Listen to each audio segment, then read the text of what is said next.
اے ایمان والو تم اللہ کے آگے سچی توبہ کرو. توبہ کا ثمرہ فرماتے ہیں کہ امید یعنی وعدہ ہے کہ تمہارا رب یعنی اللہ تعالیٰ اس توبہ کی بدولت تمہارے گناہ معاف کر دے گا اور تم کو جنت کے ایسے باغوں میں داخل کرے گا جن کے نیچے نہریں جاری ہوں گی. دیکھو توبہ کی بدولت اللہ تعالیٰ نے اتنا دے دیا، جنت دے دیا. لیکن اور بھی آگے ہم حدیثوں میں دیکھتے ہیں اگر تم توبہ کرنے سے موسلا دھارا بارش برستا ہے آسمان سے اور زمین تر و تازہ ہو کو تم کو اناج دیتا ہے اور تمہاری عمر زیادہ کرتا ہے، تمہارا رزق کو بڑھاتا ہے، تمہارا گناہ کو معاف فرماتا ہے. اس لیے اللہ کے سامنے توبہ استغفار کرتے رہنا، اس سے بڑھ کر جو کوئی دعا ہی نہیں. یا اللہ مجھے معاف فرما، یا اللہ مجھے معاف فرما. میں دنیا میں آیا، دنیا کی جو گندی ہے وہ لگی جائے گی کسی نہ کسی حالت میں، تو لگنے پر میں آپ سے معافی مانگتا ہوں، اس کو دھو کے مجھے ایماندار بندوں میں شامل فرما تاکہ آپ کا جنت مجھے ملے. یا اللہ معاف فرما. ایسا اللہ سے معافی کی دعا مانگتے رہنا.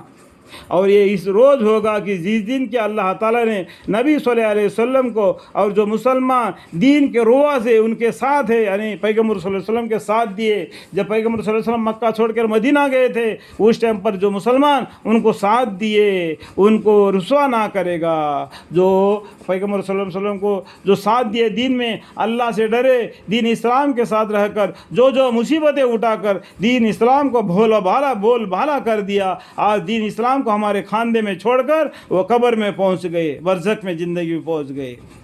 اللہ تعالیٰ ان کو رسوا نہ کرے گا. اللہ تعالیٰ ان کو ضرور وہ ثواب دے گا جو پیغمبر صلی اللہ علیہ وسلم سے وعدہ کر کے رکھا ہے.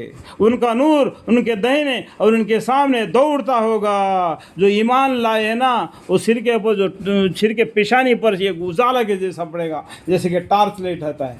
جو وضو بناتے ہیں نا اس بدن بھی چمکتا ہے، اس کے وجہ سے بھی اندھیرے میں تم کو راستہ معلوم ہو جاتا ہے. یہ پل صراط پر بھی چلنے کے لیے جو ایمان لایا، کتنا ایمان لایا اتنا روشنی پڑے گا. جو وضو بناتے ہیں نا کتنا تازہ وضو بنایا اتنا روشنی اس کو پڑے گا، کیونکہ اس دن سورج نہیں رہے گا، چاند نہیں رہے گا، سب کچھ فنا ہو جائیں گی اور پل صراط پر سے تم کو آگے گزرنا پڑے گا. ان کا نور ان کے دہنے اور ان کے سامنے دوڑتا ہوگا اور یوں دعا کرتے ہوں گے کہ اے ہمارے رب ہمارے لیے ہمارے اس نور کو آخر تک رکھیے، یعنی راہ میں گل نہ ہو جائیے. یعنی راستے میں اگر یہ کیا نور اگر گم ہو گیا تو ہم کیا گیا بیٹھے رہیں گے، نافرمان ہو جائیں گے. اس لیے وہ اللہ سے دعا مانگتے ربنا اتمم لنا نورنا وغفر لنا انک علی کل شیء قدیر. اے ہمارے رب ہمارے لیے ہمارے اس نور کو آخر تک رکھیے، یعنی راہ میں گل نہ ہو جائے اور ہماری مغفرت فرمائیے. دیکھو مغفرت فرمائیے، اب ہر شے پر قادر ہے. انک علی کل شیء قدیر، اب ہر شے پر قادر ہے مالک، ہمارے گناہوں کو معاف فرما دے. یہ نور اسلام کا جو ایمان کا نور جو پل صراط پر ہمارے چلنے کے لیے آگے راستہ دکھاتا ہے اس کو آخر تک اللہ کے پاس جا کے حساب دینے تک یا اللہ اس نور کو ہمارے ساتھ رہنے دے اور اللہ کے یہاں ہمارے گناہوں کو پردہ پوشی فرما.